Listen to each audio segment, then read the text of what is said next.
Bonjour. J'ai 18,74 de force. Aujourd'hui, on se donne quelques conseils pour avoir les meilleures caractéristiques possibles. Ben oui! Les caractéristiques, c'est ma partie préférée de Donjons Dragons. De tous les jeux, en fait. À chaque fois qu'un jeu me demande de générer des caractéristiques pour mon personnage, c'est comme le meilleur bout. C'est le moment où tu découvres avec qui tu vas jouer, avec qui tu vas partager une aventure formidable. Fait qu'aujourd'hui, je vais vous présenter mes meilleures méthodes de génération de caractéristiques. Alors pour ceux qui sont vraiment pas familiers ou familières avec ça, c'est dans Donjons Dragons, typiquement, il y a 6 caractéristiques. Force, dextérité, constitution, intelligence, sagesse et charisme.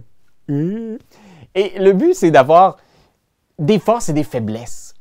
Oui, quand on était jeune, on cherchait tous à avoir 18,98 de force pour impressionner nos amis. Puis ça, c'est un drôle de petite relique, un artefact d'une vieille édition qui n'existe plus. Mais aujourd'hui, nos caractéristiques dans D&D vont s'échelonner entre 3 et 18. La méthode traditionnelle pour déterminer où est-ce que vous allez avoir vos défauts et vos qualités, c'est de placer 6 valeurs prédéterminées. Ce qu'on appelle le Standard Array. Fait que ça, c'est ce qu'il vous conseille de faire. C'est pour ceux qui veulent une partie équilibrée, juste, équitable pour tout le monde. Donc, chaque personnage autour de la table va être parti avec les mêmes valeurs de base. Vous avez un 15 que vous placez où vous voulez, un 14, un 13, un 12, un 10 et un 8. Vous placez ça où vous voulez et c'est votre choix. Vous voulez placer votre 15 en force, vous pouvez, il n'y a pas de problème. Ces valeurs-là vous donnent ensuite un modificateur. Elles vont être aussi modifiées selon votre historique. Donc ça, c'est dans la version 2024. Si vous êtes un soldat, vous allez pouvoir augmenter certaines caractéristiques à cause de votre passé. Parce que vous avez passé votre vie dans les tranchées et sur les champs de bataille. Fait que ça se peut que vous soyez plus fort ou plus résistant en constitution. Fait que ça, c'est vraiment la façon la plus simple, la plus juste, la plus normale, oserais-je dire ennuyeuse. Parce que moi, ce que j'aime, c'est la génération aléatoire. Vous pouvez faire un point buy aussi. Je vais quand même prendre un petit moment pour dire que vous pouvez aussi avoir une banque de 27 points à attribuer comme vous le souhaitez dans ces différentes caractéristiques. Chaque caractéristique dans un point buy, ça c'est une deuxième méthode, commence à 8, puis avec ces 27 points-là, vous les placez où vous voulez. Si vous voulez vous acheter une habileté à 15, tout à fait possible, mais tu dois dépenser 9 points de ta banque sur ces 27 pour aller chercher ton fameux 15 à quelque part. Fait que vous pourrez aller voir, là, je vais mettre dans la description la méthode point buy pour ceux qui veulent. Mais ça aussi, c'est un peu plate parce qu'on se retrouve avec des personnages qui sont identiques à toute fin pratique, ou presque. T'sais. Oui, peut-être qu'il y en a qui vont avoir choisi d'avoir une spécialité en force plutôt qu'en charisme, mais on part des mêmes valeurs. Moi, j'aime beaucoup la génération aléatoire. Pour générer vos caractéristiques au hasard, c'est vous utilisez 4 dés à 6 faces. Vous les roulez et vous les lancez. Oh! C'est terrible ça, man. C'est pas très fort.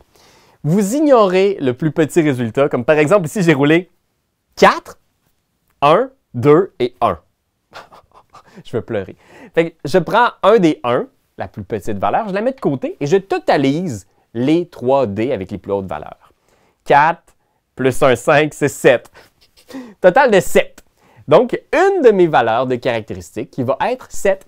Je recommence ce procédé-là 6 fois. Ah ouais, ah ouais, ah ouais. Tu vois à quel point c'est excitant? Et tu vas obtenir tes 6 valeurs de caractéristiques.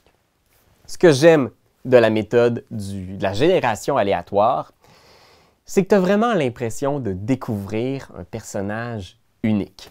Et tu as aussi l'espoir, à chaque lancer de dés, de peut-être découvrir quelqu'un qui est hors du commun, qui va avoir 18 dans chacune de ses habiletés. Tu vas être comme « Oh mon Dieu! » Qu'est-ce que ça veut dire, cette personne-là qui a 18 en force, 18 en constitution, mais qui a 6 en charisme?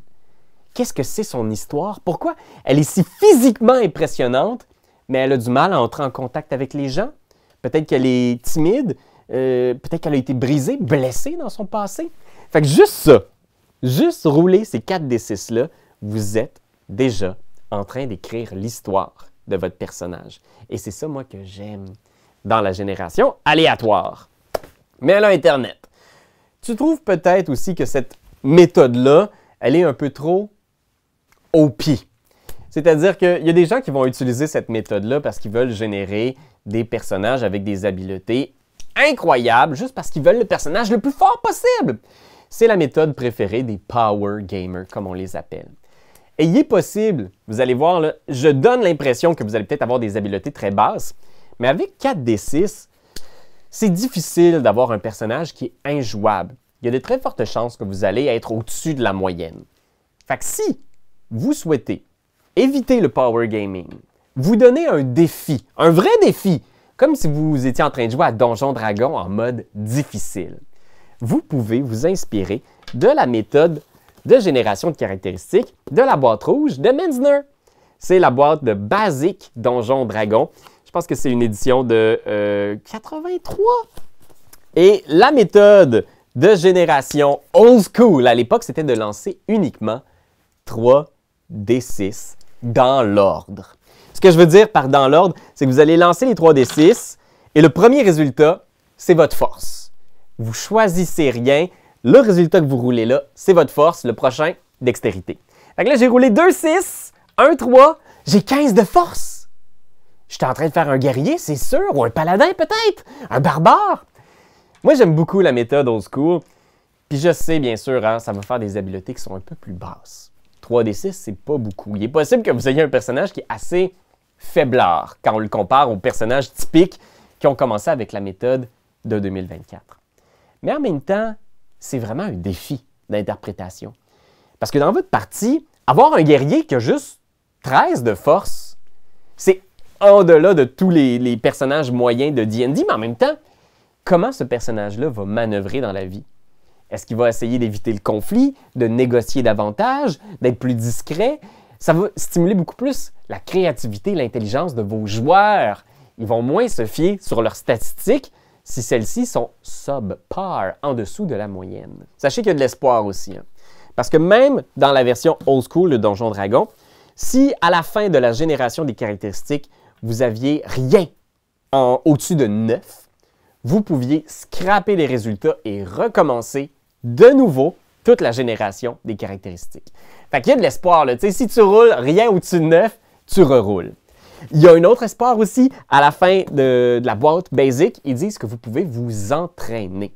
Donc ça, c'est l'histoire de votre personnage aussi. Vous retirez 2 points d'une caractéristique de votre choix pour augmenter une caractéristique de 1 point. Fait que supposons ici justement que je voulais faire vraiment mon guerrier, là, je pourrais m'enlever de l'intelligence, m'enlever de la sagesse pour augmenter ma force. Fait que sachez-le, c'est une option si vous voulez jouer en mode D&D Old School difficile. Et maintenant, si vous voulez jouer en mode chaotique, vous faites un one-shot niaiseux, vous voulez rire. La méthode que je vous propose, puis vous allez voir, il y en a un shitload. Là. Je vais mettre dans la description les différents types de méthodes vieille école qui ont existé au fil des ans. Vous allez peut-être trouver celle qui vous correspond. Mais moi, celle qui me fait rire beaucoup, c'est d'utiliser un D20 pour chaque caractéristique dans l'ordre. Si tu fais juste lancer le D20, c'est ta force. Attention, mon personnage va avoir 11 de force. Pas pire. 15 de dex. Insane. Constitution 16. C'est incroyable. Intelligence 2. Fait que, vous voyez, il y a quelque chose là d'un petit peu caricatural qui est parfait pour créer un scénario amusant, exagéré, où on va avoir des personnages qui sont vraiment des caricatures des archétypes de Donjon Dragon. Il est tout à fait possible de créer un personnage qui va avoir 20 d'intelligence, mais 1 de force, par exemple. Alors moi, j'aime cette méthode-là. Elle est assez radicale. Fait que faites pas ça si vous voulez lancer une campagne à long terme, mais pour un one-shot, c'est parfait. Et finalement, moi, ma méthode que j'utilise depuis quelques temps, que j'aime beaucoup, c'est la méthode Gregenroth. Fait que c'est une règle maison que j'avais inventée pour notre campagne filmée qu'on a fait de la 5e édition. Et c'est de demander à mes joueurs de lancer 3d6. Alors, c'est comme la méthode vieille école. 3d6, tu totalises, c'est ta force. Mais la petite twist, c'est que j'offre à mes joueurs, en fin de processus, un reroll. Ils peuvent relancer les 3d6 pour avoir une nouvelle option qu'ils peuvent mettre où ils veulent. Fait que si tu as obtenu genre un 12 comme ta plus haute valeur de caractéristique, tu es comme 12, c'est pas beaucoup, là. J'aimerais ça lancer une autre fois. En échange, tu dois prendre une marque de la destinée. C'est un défaut aléatoire qui est relié à l'histoire qu'on va raconter ensemble. Fait que vous allez voir, j'ai mis dans la description un document qui est l'aventure de Gregenroth.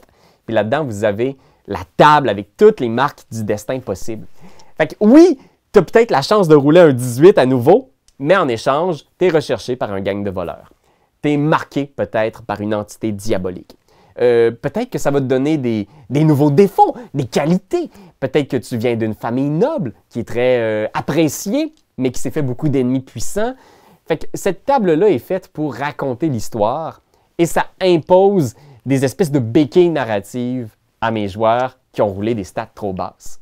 Et tu peux décider de rouler avec un personnage qui a des caractéristiques très basses, mais en échange, tu dois vivre avec le fait de ne pas avoir de marque du destin. Il y a comme une espèce de petit balancier ici, là, que je trouve super intéressant. Ça a été super le fun. Vous pouvez aller voir aussi la campagne que ça a donné. C'était quand même assez intéressant, je vous dirais, cette asymétrie de départ de campagne. Fait que voilà Internet, c'était mes méthodes de génération de caractéristiques préférées. Je suis curieux, vous, c'est quoi les méthodes que vous utilisez? Est-ce que vous utilisez la version classique où vous attribuez les 15, 14, 13 comme ça sans poser de questions? Est-ce que vous roulez les D6? Combien de D6? Dans l'ordre? Je suis curieux de voir c'est quoi la pratique qui est la plus répandue présentement pour générer les caractéristiques. Fait que merci d'être là, Internet. Moi, ça, là, je ferais ça littéralement à longueur de journée. Créer des personnages en lançant des habiletés, là, j'aime tellement ça! Fait que si vous permettez, je vais juste finir mon petit guerrier. Ouais, je vais y aller méthode vieille école. Dex, 12. Cons, 13. Man! Intel, 12. Ce gars-là, il n'a pas de sens, là.